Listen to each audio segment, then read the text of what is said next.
తాసు పాములు కరిసే ఇసువంటి తావుల్లా భూతాలు దెయ్యాలు తిరిగేటి గడియల్లా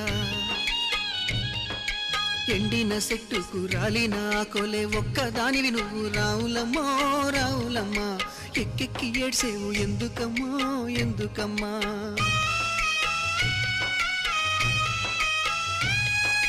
ఎట్లా చెప్పుదునయ్య నా బాధను నా నోటితో ఎవరి చెప్పేది నా